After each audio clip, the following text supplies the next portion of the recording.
Hello and welcome to the Quarterback in Your Life podcast. I am your host, Keenan Reynolds, and today we got a little different episode lined up. Got two special guests. Unfortunately, my usual co-host, Mr. Che Mock, is away on business, so I made a last-minute phone call, and I got my brother, my best man in my wedding, Mr. Jude Akpunku, aka AK. Just a little background about him. Currently pursuing a dual master's at the Naval Postgraduate School as well as Stanford University Graduate School of Business. His Stanford master's is public policy, and AK helped me. The NPR or Naval Postgraduate School is what? Ops research? It's manpower systems analysis. So same thing. Yeah. So my man he's well versed, very, very knowledgeable. Somebody I go to for advice, somebody I go to for critique, and he always shoots me straight. And so he's our guest host today, replacing Che. And our guest today is my pastor. He is the officiant in my wedding. So we got a wedding party going on right now. And he is, in addition to all of that, the owner of the Rollover Company. And he is a registered investment advisor. And I will say we do have to put some disclaimers out that anything that Mr. Winfrey puts out here is his opinion and his advice, and not opinion or advice of Quarterback in Your Life podcast. So if you make a mistake, blame him. But nonetheless, really excited for this podcast. This is something that me and AK have been talking about a lot offline, which is why I tapped him to kind of join the conversation. And Pastor, I saw your appearance on I'm Josh Sand. Shout out to Josh. And you talked a lot about building wealth. So, I kind of want to give you the floor and, just kick us off. I mean, I think one thing that I want to ask you is, if I'm a regular person, I don't know nothing about nothing. I don't know about no stock. I don't know about no bond. I don't even know. I could barely spell retirement. How do I build wealth from my salary job? Like, I might be making, I don't know, 60, 70K a year. How do I build wealth and become independent financially if I'm starting from zero with no knowledge? Yeah, well, let me first of all tell you, thank you for this opportunity. I'm blessed to see you and your progression in life. Grateful for this platform and this important conversation. Jude, nice to meet you. I saw the Stanford shirt. I'm like, okay, is he a coach? What is it? So I'm proud of what you've done so far and what you all are going to do. So let's deal with it. First of all, I believe you got to have the mindset that you want to do something different. Because when I hear you say, if I'm just starting out, I also, in my interpretation, say you didn't grow up around wealth. Mm-hmm. There's a saying that's been floating around here the last week. If you didn't come from a wealthy family needs to come from you. And one of the things that I want to make sure people understand is wealth doesn't happen accidentally. You have to be intentional about building wealth. And unfortunately, many of us did not have we weren't born in a family where wealth was conversations that you had at the dinner table. You saw investment statements, or you were made aware of, the wealth that is in the family. So for many of us, we're kind of the first generation. And so if you didn't grow up around that, you need to develop a mindset that I'm not going to spend everything I earn, that I can live below my means. And it's really that I'm willing to live different today so I can live better than everybody else tomorrow.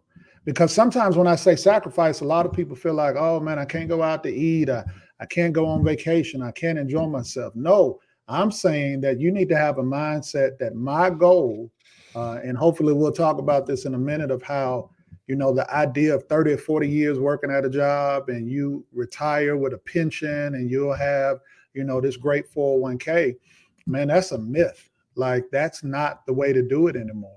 And so I want to just kind of drop a few nuggets to hopefully change the mindset of people.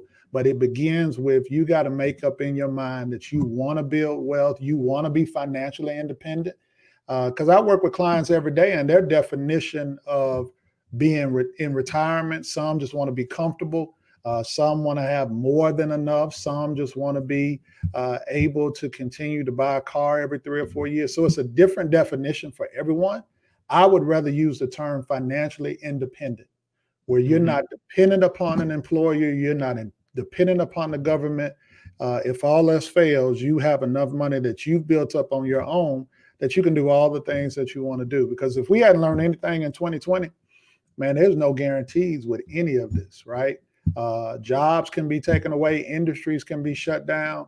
And so I want to make sure everybody that listens to us, you make up in your mind that going forward, I'm going to have a plan.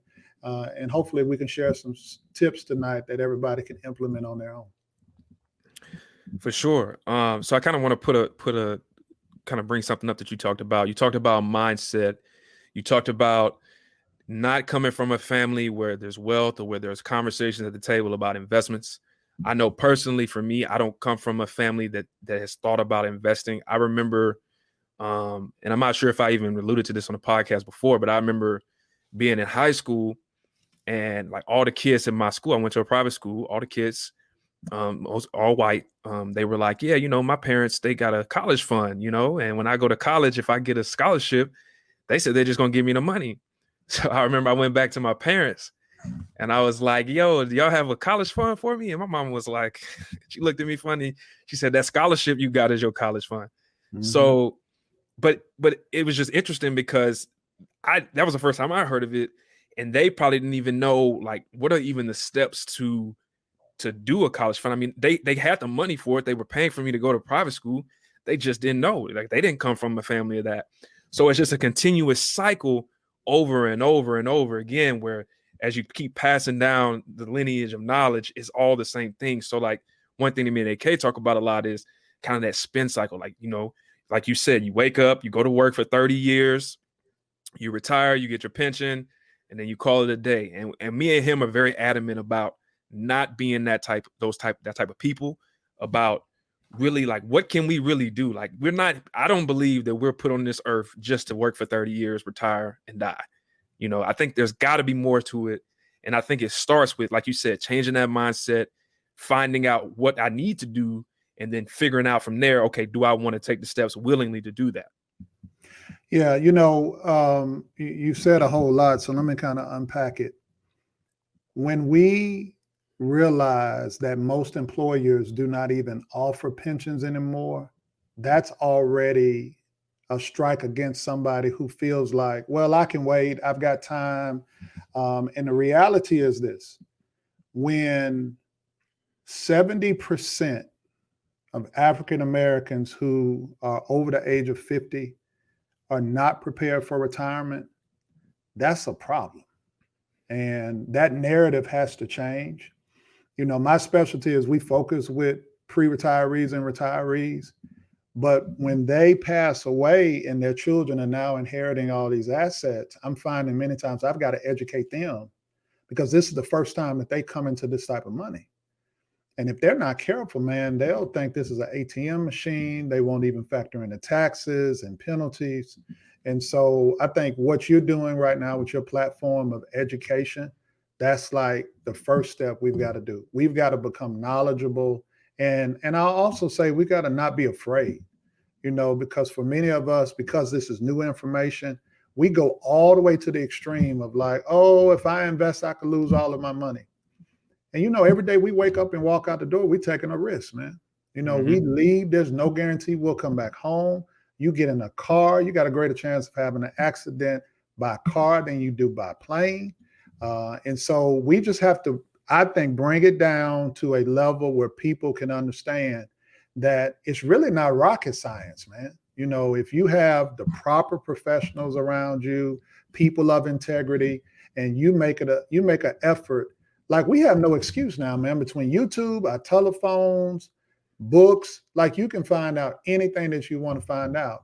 But hopefully through this pandemic, people will now take their finances seriously, because, the savings rate has gone up since the pandemic. Well, that's a good sign, because for the last 10, 15 years, people haven't been saving. So now we need to move that mindset from, okay, I've saved a little bit, so now I know I don't have to have all of these extra things I had pre-COVID, and now we've got to move from saving to investing. And so, making sure that we're really intentional about where we spend our dollars, what we invest in. And it's also about having goals. Like, what's my end goal? Like, do I want to be 55 and retire? Okay, now reverse engineer that and say, okay, I'm 25. I've got 30 years. What do I need to do to work toward that goal? So I believe, I'm excited, and I know for a fact things are changing. Now more than ever since March of 2020, you got more people investing in the market. You got all these different platforms. I'm not a fan of one of the major ones, but you got all of these different platforms that people are, I think, putting their toe in the water, and that's good. Mm-hmm. But I want to make sure they understand that, this is not a plaything, right? You may have had some stimulus money, put it in the market, and you flipped it, but that's just the beginning. Like, really become knowledgeable about how you could progressively grow your plan. The next 10 years, I believe, are going to be similar to the roaring 20s from 1920 to 1929. If you look back at 1920 through 1929, it's considered the biggest period where more millionaires were made in this country through the stock market. And what fueled that growth in the market was innovation. Automobiles, energy, and electricity. Well, when we look at 2020 through 2029, there are like 5 major innovations that are going to just exponentially grow the economy and the market. And if people do not get in the market, learn how to invest, they may miss out on an opportunity we may never see again in our lifetime. And so I'm excited about what the possibilities are, but I want to make sure people are equipped and prepared to get into the market, understand how it can work, and I can go on and on, but we got to get focused and stop wasting time. That's one thing I'll say. We got to stop wasting time.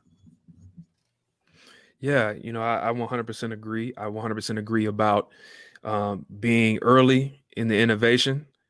But I implore people to really take seriously the education piece. A lot of what I see, and something that you kind of brought up, is a lot of people, dipping their toe in the market, doing some stock trading, doing some option trading. I implore people, don't just do it because the people you follow on Twitter are doing it, and don't just invest in the companies that sound good because they're always going up. I think that, it works. I'm not saying it doesn't work. I think what I would say would be, actually sit down and read a book about like why stocks go up and down. Like, there's actually a book called Why Stocks Go Up and Down. I read it during the pandemic. Like, actually sit down and read a book. Try to understand, like, what's an income statement? What's a balance sheet? What's a cash flow statement? Understand how they're linked. Understand how you can look at that, how that information of these publicly traded companies is readily available at sec.gov for anybody to look at. And if you know how to read it, you can look at that and determine if a company is undervalued or overvalued. Now, granted, there are some other things that are at play as it relates to the prices of stocks. But if you can understand the basics of looking at something like that, something that I literally just learned during a pandemic, it doesn't take a lot of time. It's free to find. And once you learn it, once you get that base, you know what I'm saying? Like, you can't run if you can't walk, and you can't walk if you can't crawl. So you have to have a base before you start building up. And I feel like when you start trying to jump into the exotics and do the sexy stuff, it might work a little bit, but at the end of the day, it's almost like a reverse pyramid. You know what I'm saying? You're founded on the skinny part. So any type of wind, disruption, you tipping over. Whereas if you build that foundation on what really matters first, you have a solid ground to build and expand your portfolio. Well, Ju, go ahead. Yeah, that's a great point that you just brought up, Keenan. You too, Pastor. Specifically, I want to highlight the social media influencing that you pointed out. And there's a lot of sheeple out here amongst us. And I think something that's important is us building a strong foundation. Then it's like, what is a strong foundation? What does it actually look like, building a strong foundation? We talk about diving in the market, learning stocks, reading books. Man, I'm going to be honest, a lot of our peers aren't going to do that. A lot of our peers don't have the mental bandwidth to sit there and read a book. A lot of us don't have the privilege, to do that, because it is a privilege to be able to seek knowledge. But we can implore people and say that as much as we want to. But I think we should focus on fundamental things. Like, Pastor, you said this earlier. What are you spending your money on? Yeah. Like, what are you spending your money on? If you want to achieve generational wealth, if you want to retire at 50, 55 years old, your best bets are to look at what you're spending your money on, to decrease the income, to decrease your spending and increase your income. Those are two things that you have to do. And social media plays a big part in this. You see people with nice cars, all of this, all of that, and you want to keep up with the Joneses. You hear somebody's buying Tesla, you hear somebody's buying Apple. You don't know why. It just sounds right? Yeah, because everybody's doing it. So just hop on the train, hop on the wave. But man, for our generation especially, and future generations, it's important, it's imperative for us to understand what we're getting into, what we're investing in. If it's not just the market, there's so much to invest in. There's real estate, there's trucking, there's so many things, so many different outlets where you can be successful if you find your niche. Investing is humongous. It's when you get it down, when you can get and understand what you want to spend money on, it can be life-changing. But I don't think a lot of us have the bandwidth, like the mental bandwidth, to actually sit down and analyze and learn, unless we're offering a foundation, unless we're offering a package to them, like, hey, this is the fundamental steps that you need to invest. Because it boils down to that cocktail party knowledge everybody wants to have, that we get it now, it's gone, conversational knowledge. But actually diving deep and learning, it's a privilege that, Keenan, I tell you all the time, you process information at a higher rate than anybody I know. That's just facts. A lot of people just don't. They can't. It's just not connecting, and it won't connect. So I think by targeting something fundamental that we can present to the generalities, the general masses, that, hey, you can follow this formula. This is what you can do or should do to get out of that cycle that you've been in for a long time. Well, let me piggyback off of two things. Let me piggyback off of what you all have both said. Keenan, you talked about the pyramid, and you talked about the foundation. We are assuming, or I am assuming, to even get to the level of talking about investing, your foundation of the pyramid is in place. There is such a thing as a financial pyramid. And the way a financial pyramid works is that the higher you go up the pyramid, the greater your risk, but also the greater of your reward. But if you look at that foundation in the base of the pyramid, what's in there? Emergency savings, life insurance, budget, checking account, savings account, money market account. And so you all are both right that one of the concerns I do have because of the influence of social media is that, yes, people are investing, but they're investing money that should have been emergency savings. They're investing and they don't even have life insurance. They're investing and they don't have a 700 plus credit score. They're investing and they're leasing furniture or renting cars or doing all. So, it's what you said, Keenan, the pyramid is upside down. The funnel is upside down. And all it takes is a invisible virus called COVID, and it could just zap everything.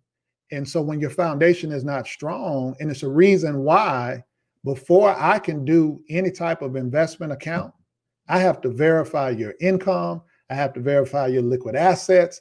I have to verify how long you've been in your residence, because there are levels to this. And of course, we want you to build wealth, but when we're talking about these things, we are assuming you've done the basic fundamental foundational pieces.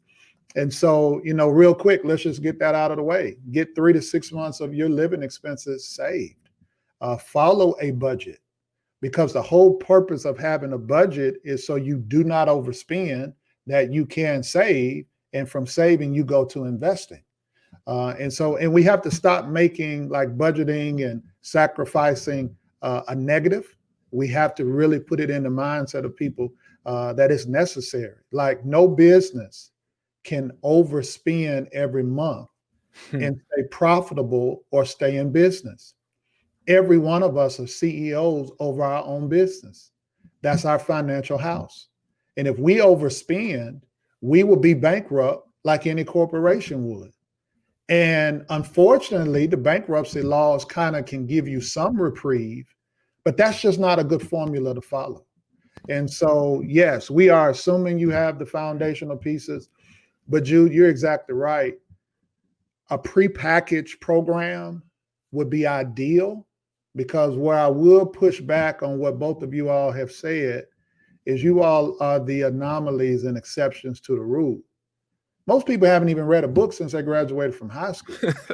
Right? You know what I mean? So Yeah. to really think that we're going to have people who are going to, there are some who do it. The good part about that is that's why passive investing is so popular, because for many people, they're like, hey, just take my money and you do it for me. Mhm. And that has its place, right? That's why I'm a big proponent of ETFs, because many people, you know, they don't know how to pick quality companies. They don't understand fundamental analysis. They don't understand technical analysis. And Jude, maybe they don't have the bandwidth where that's their gift, right? All of us have some type of genius. But for others of us, like we just thrive off of that. Like we want to know this information. And so there are different programs out there.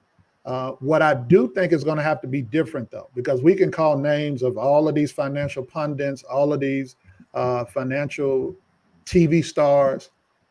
I do think because 2020 has now shifted and we're in a new norm, I don't really know if there's a program that exists currently that's going to take us to where things are going. And maybe this will be an opportunity for us to create a think tank where we can kind of customize. Because what worked last year, man, you can't do that this year. You can't do that going forward. Man, this is totally, we are not going to go back to the way things were. I was having a conversation with some clients today, and I said, you know what? I think one of the biggest struggles I'm going to have is because I work with older individuals. You know, we get older and we kind of get stuck in our ways. Man, we've had to adjust to, like, this is where most of my appointments are right now. Like, they're not in the office. I'm doing them over, you know, video casting, right? And so for people who have been so used to a one-track mind, we now have to be more flexible. And I really think we're going to have to be more flexible with our finances. We are in an environment now where everything's at an all-time high. There are like no hedges, right? Like we would normally run the bonds when stocks are not doing well. When interest rates are so low, yields are so low, man, bonds are not performing. So it's kind of like nothing that we used to depend on and could be our go-to, that's kind of all being shattered right now. And so we're going to have to all recreate a new foundation and a new direction that we're going to be going in. But we have to be willing to adjust and pivot, because now I believe we're going to start seeing shifts about every 3 to 4 years, where it used to be like every 7 or 8. So we just have to adjust to those things. Yeah, there's a couple of things that you touched on that I kind of want to double back and expand on.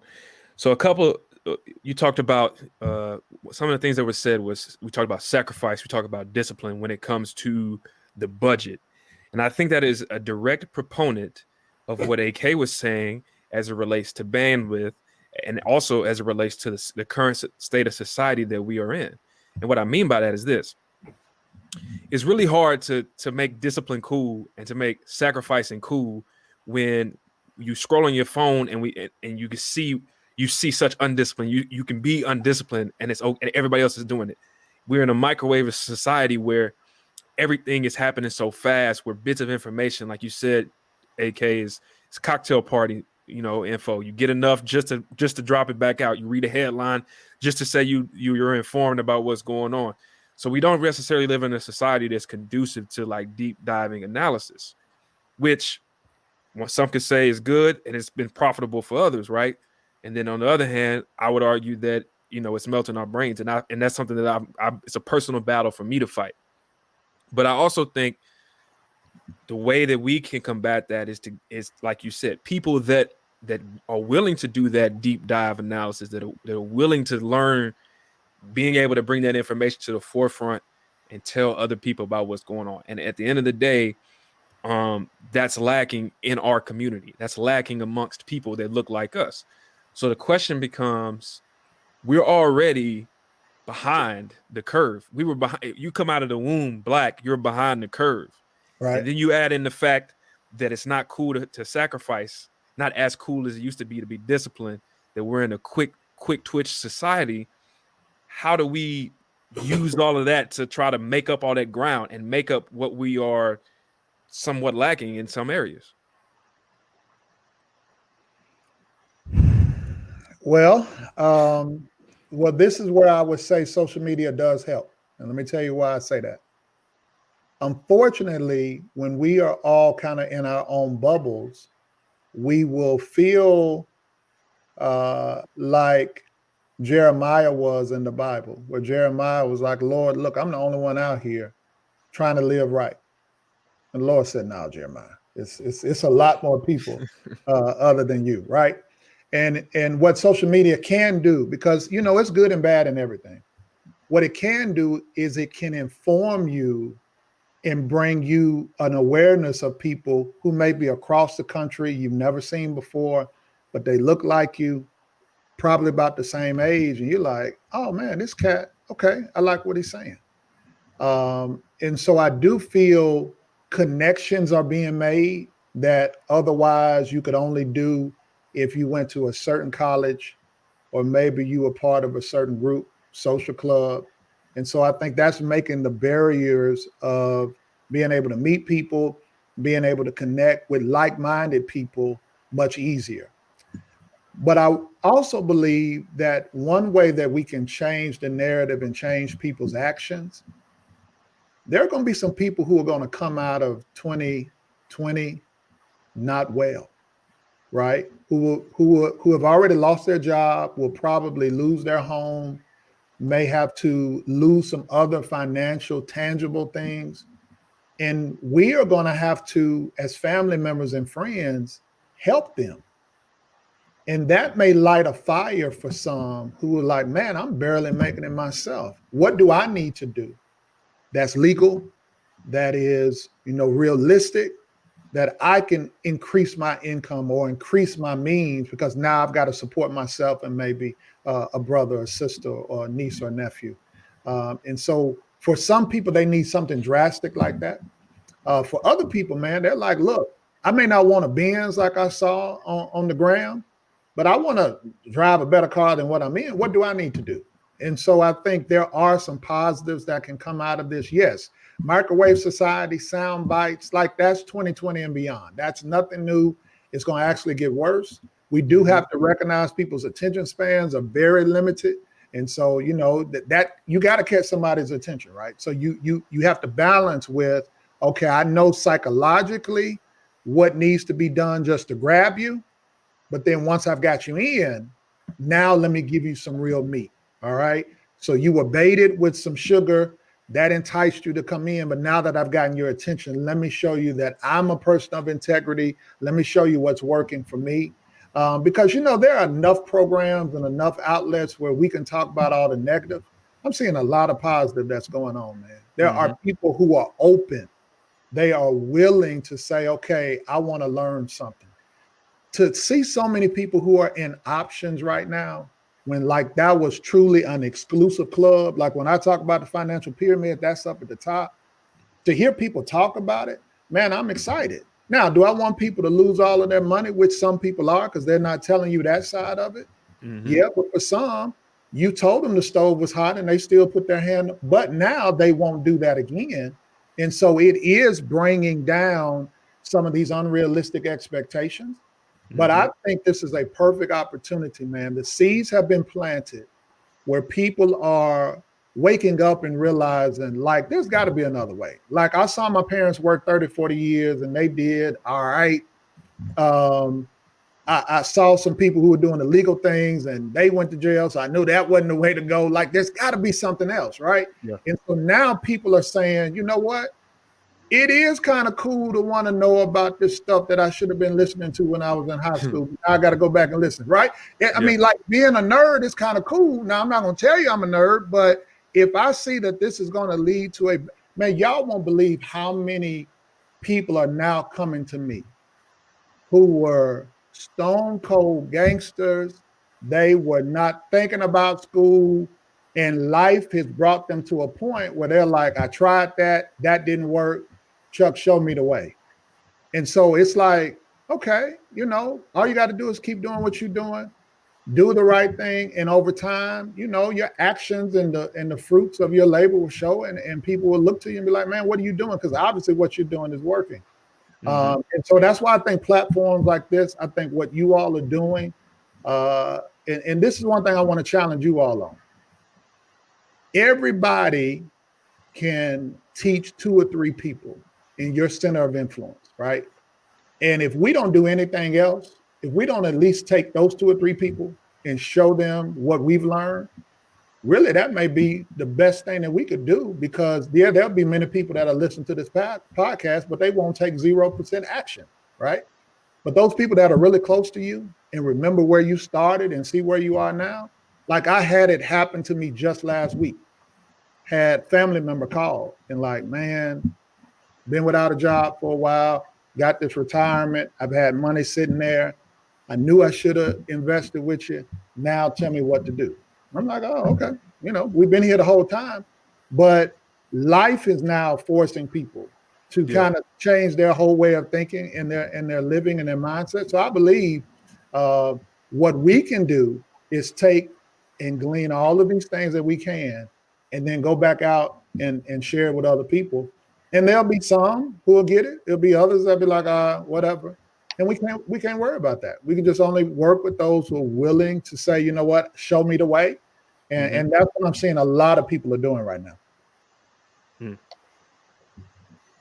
So I kind of want to pivot now. I think you made a lot of great points.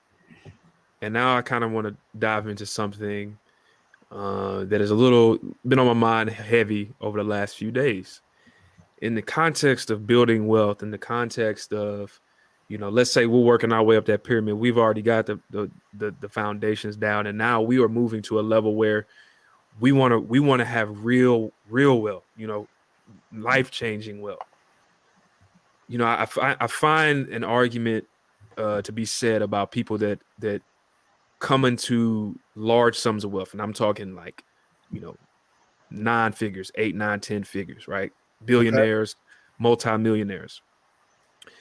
And I really struggle with this idea because on the one hand, we want to build wealth. We want to pass it down to our kids. But on the other hand, I'm kind of conflicted by my faith, right? So, the Bible is very clear, specifically Jesus is very clear on how he felt about a rich man's prospects in getting into heaven. And I reached out, me and AK had a really good conversation about this over the weekend, kind of sparked me wanting to talk about it on this podcast. And so I'm curious about the morality of gaining immense wealth. Like, is being a billionaire or a 100 millionaire, or can you do that and still be a good person? Now, I know you're probably like, yeah, you can, right? But some could argue what you would have to do to gain that type of wealth, to be a billionaire, the things that you would have to do could border immorality, in the sense of like what we generally perceive to be good and bad. So I guess my question is, for people that are thinking of like that, the people that are like, I don't want to just, do the minimum. I want to, have life-changing wealth. How can you, like, I feel like that's an inner battle. Like for somebody like Jeff Bezos, like, I think he had a world life defining idea that he cultivated and built out to something that is just larger than probably he could ever even perceive it to be. They just opened, or they just announced that they're about to do Amazon Pharmaceuticals. Like, they're literally doing everything, and his wealth is going through the roof to levels where he'll probably end up being the world's first trillionaire. And there's a lot of people that feel like that is terrible, that he has all this wealth, that he has hoarded this wealth, and that he's a horrible person. So I just want to know, coming from a layman, I'm an infant in this game. I want to talk to a pastor. Like, I want to hear what you have to say about this, and I also want to talk to my brother Jude, because he had some really, really good insights on the state of nature. So, and he's also a person that's well grounded in faith, and is definitely influencing my life when it comes to staying on top of my faith.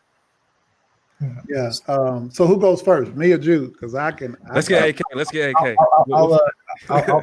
I'll leave out the faith part of it and Okay. just touch on nature. So I think we talked about this a little bit, man, and I kind of told you I ascribe to the categorical imperative, like Immanuel Kant's view in nature. It's all about your intent. It's all about the motive behind. And then I think I touched on Hobbes, Locke, and Rousseau about, Hobbes talked about the state of nature being evil, and Locke talked about it being, kind of neutral, like man is good, but he's corrupted by nature. And then Rousseau, it's all warm and fuzzy. Everything is laissez-faire. Man's always good. And I ascribe to Locke that, man is good, but he can be corrected by nature. And I say all this to say, man, if your quest is to be a billionaire simply because you want to hoard wealth, that you're not a moral person. You're not morally sound. But if your quest is to make something, create something that furthers the human race and makes the human race better, like the iPhone, the mics, this Zoom thing that we're doing right now, if your motive is to create something that makes the human race better and you become extremely wealthy from it, good on you. I think you're safe. I think you're sound. I think your heart's in the right place. I think morally you're doing something great. You're doing what God created you to do. You're living your purpose. But if your purpose is to acquire wealth, hold it and don't give it to anybody else. Don't share it. Don't create. Then, I mean, that's horrible on you.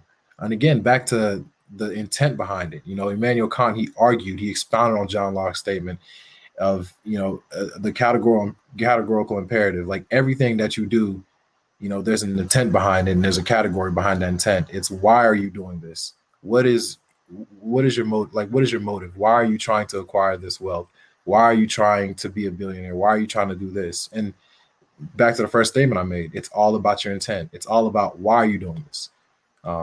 And I don't think you can look at billionaires like we love looking at billionaires in society right now in this pejorative light, like they're just negative. They're the worst people ever. I'm not saying I don't advocate for a heftier tax on billionaires. Yeah, there definitely should be. But I don't think being a billionaire makes you a bad person. I know some of the most humble, wealthy people in this world that you'll never know because they're so, they spread their wealth. They help people. They help their communities. And just because you're a billionaire, I don't think that discounts you from the gates of heaven. But I'll see what the layman has to say about this.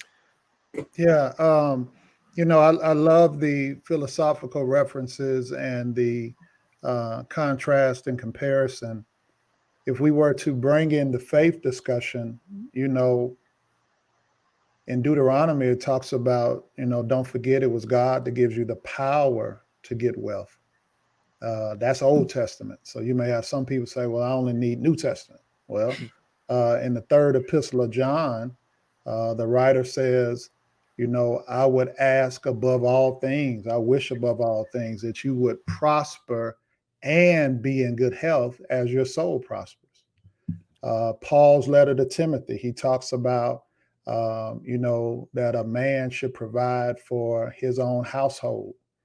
And if he doesn't, he's worse than an infidel. And if you look at the number of scriptures, over 2,000 or so deal with money, wealth, and possessions. And I don't think that's by accident, because even the Lord knows how resources play a part in our life, emotionally, socially. And so we have to, I agree with you, Jude, it's about intention, right? If you are a evil person before you get money, all money is going to do is just exploit your evilness, right? You're still going to be that evil person. We have to always put scripture in context. When you look at the scripture, that it is easier for the camel to go through the eye of a needle than it is for a rich man to inherit or enter heaven. When you look at the original language, the Aramaic, there was a belief that there was a confusion between camel and the Aramaic word that represents rope. Some commentators and scholars believe that the rope was supposed to be used as a reference, not a camel, that it would be easier for rope to be pulled through the eye of the needle. Well, either one of them still impossible, right? Camel rope, whatever. But we also have to put in context that according to the world, if you make or earn more than $50,000 a year, you're in the top 1%. And so before we want to put Bezos on a pedestal, if we were to interpret the scripture in context of a worldview, we're about all on the same level. That if you've got running water, electricity, you are wealthy. What I do think the scripture does want to make us realize is that the context in which I interpret it, when the rich man came to Jesus asking, what must I do to get into heaven? Jesus said, sell all your possessions and go give it to the poor. Now, some people want to go on and on about tithing, but tithing truly is Old Testament. But before we want to say, oh, that was Old Testament, New Testament, in Acts, when the church first started, that's what they did. They sold all their possessions, gave it to the poor. They kind of all lived together. It was just one big happy family.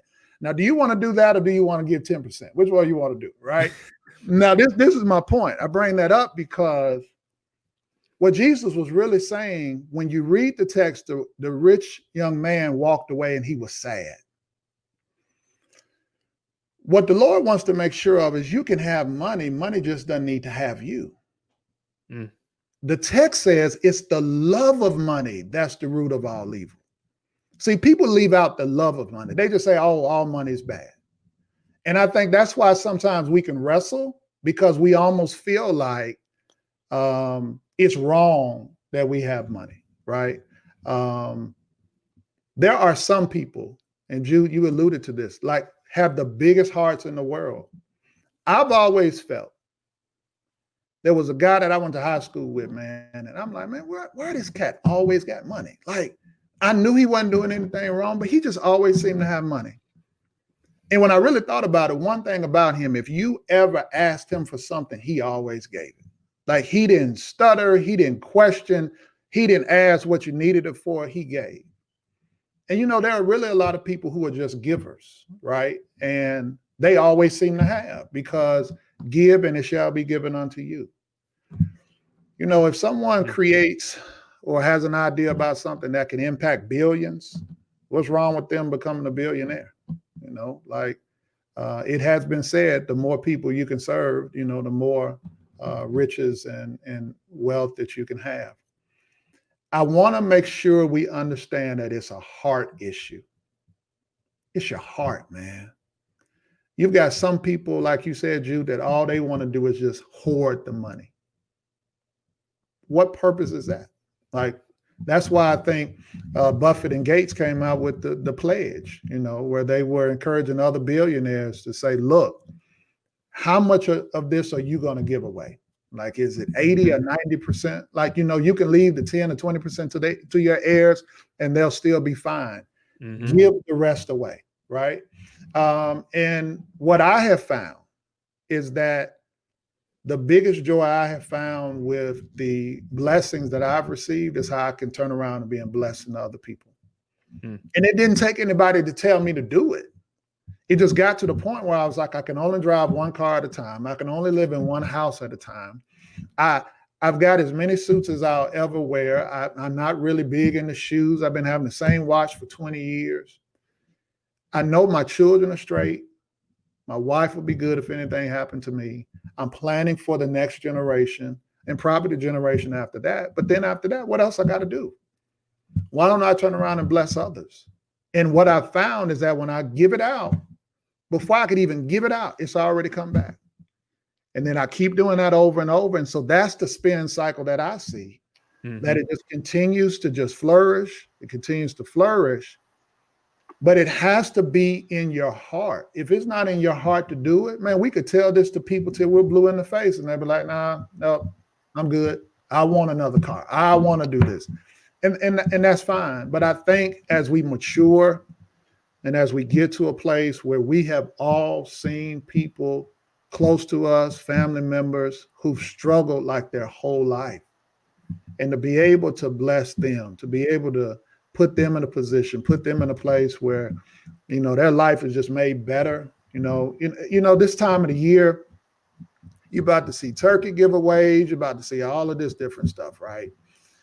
And sometimes it bothers me because I'm like, man, this is not the only time of the year that people are hungry. This is not the only time of the year people are cold. Like, this is a 365 a day issue where we could find some way to be a blessing to somebody else. And so I don't struggle with it anymore, because I know if I have done the right thing by people and I planted seeds that are now yielding a harvest, however the Lord has decided to bless me, I know he didn't bless me just for me to just talk about how blessed I am. He blessed me so I could be a blessing to others.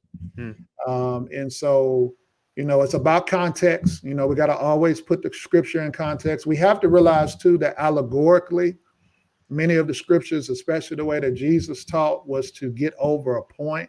I think when we just talk about parables, that kind of really minimizes. But when you look at it from an allegorical standpoint, you're like, oh, that was the real meaning behind it. And so it was just about intent. Like you said, Jude, it's about a heart. It's about, who you really are. That's one thing money will do. Money will truly expose who you really are. And I think as long as your foundation is good, as long as your heart is pure and you realize that, hey, I can't take it with me anyway. I am going to provide for my own, those in my household. Proverbs also says a wise man leaves an inheritance to his children's children. And so, if we really followed that verse, we probably wouldn't even have a need to talk about this tonight, because we would all three of us would be in a different situation, right? And so we still have to balance, like, okay, I've got to make sure I'm setting up the next generation to be even in a better position where they don't know struggle, right? That they don't have to worry about financial things, because that can take a weight off of so many people. Now, you have to balance it, because you don't just give somebody, any and everything, and they don't have to develop those muscles that make them a better person. But we also do need to utilize trust. We do need to utilize vehicles that will make sure that the wealth that we have been able to build and create, that it can have some legs. Well, it will extend just beyond us. That's true. All well said. You got something, Jude?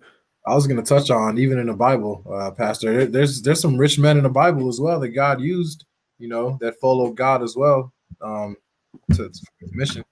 And look, I tell people all the time, if it wasn't for the A.G. Gastons of the world, who during the civil rights movement were the ones that were behind the scenes, but when Dr. King and Abernathy couldn't go to white hotels, A.G. Gaston, who owned hotels, funeral homes, gas stations, he put them up in his hotels, right? So you always have somebody.